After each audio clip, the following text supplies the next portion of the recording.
Hi hello welcome back to our channel. ఎలా ఉన్నారు అందరూ? నేనైతే ఈరోజు మంచి టేస్టీగా పూరీ కర్రీతో వచ్చా. ఇది పూరీకి కానీ చపాతీ కానీ చాలా బాగుంటుంది. ముందు మిక్సీ జార్ తీసేసుకొని దాంట్లో కొబ్బరి పుట్నాలు, కొంచెం సోపు, మసాలా దినుసులు, నెక్స్ట్ కొంచెం జీలకర్ర, జీడిపప్పు, బాదం పప్పు కూడా వేసుకోవాలి. 1 ఇంచు అల్లం, కొంచెం కొత్తిమీర, కరివేపాకు,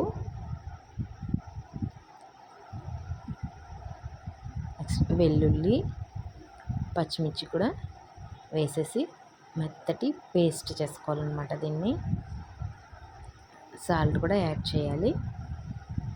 వాటర్,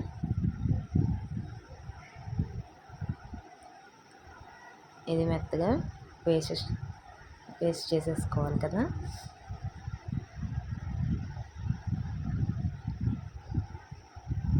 పేస్ట్ అయితే రెడీ అయింది. నెక్స్ట్ వేరే ప్యాన్ తీసుకొని దాంట్లో ఆయిల్ వేసుకోవాలి.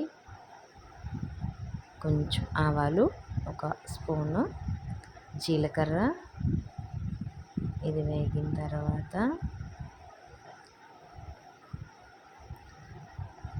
ఉల్లిపాయలు, క్యారెట్, బంగాళదుంపలు కూడా కడిగేసి వేసేయాలన్నమాట. 3 ఒకసారి వేసేసాను. నెక్స్ట్ అయితే 1 కప్పు బఠానీ కూడా వేసుకోవాలి. కరివేపాకు కూడా చిన్నగా కట్ చేసి వేసుకున్నాను నేను. ఇప్పుడు కొంచెం వేగిన తర్వాత టమాటో కూడా వేసేయాలన్నమాట. 2 టమాటో సరిపోతాయి. వేసి కలిపి ఉప్పు ఇది కూడా వేసి కలుపుకున్న తర్వాత వాటర్ వేసుకోవాలి. 1 గ్లాస్ వాటర్ వేసుకుంటే సరిపోతుంది. మూత పెట్టేసి మనం వెజిటబుల్స్ అన్నీ బాగా ఉడికించాలన్నమాట. ఇప్పుడు మనం పేస్ట్ చేసుకున్నాం కదా, ఉడికించిన తర్వాత ఈ పేస్ట్ కూడా దాంట్లో వేసుకోవాలి.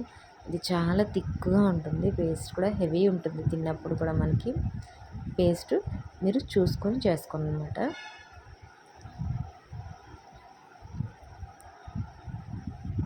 ఇది అడుగు పట్టకుండా కలిపేసుకోవాలన్నమాట.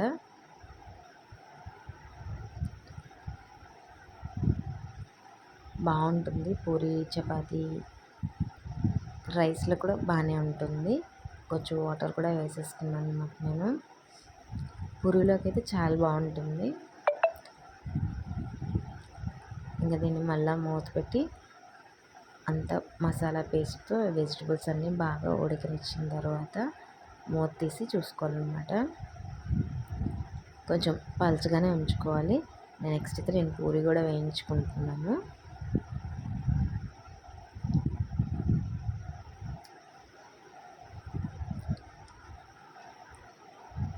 కర్రీలోకి పూరీ బాగుంటుందని చెప్పి నేను పూరీ కూడా చేసుకున్నాను. నెక్స్ట్ అయితే ఇలా ఉంటుంది కర్రీ. చాలా బాగుంటుంది. టేస్ట్కి టేస్ట్ ఎంత హ్యాపీగా తినొచ్చు అంటే చాలా బాగుంటుంది. మీరు కూడా పూరీతో కానీ చపాతీతో కానీ మీకు ఇష్టం వచ్చిన ఏదైనా టిఫిన్తో అయినా రైస్లో కూడా చాలా బాగుంటుంది. ట్రై చేసి చూడండి. Thank you for watching. Bye bye.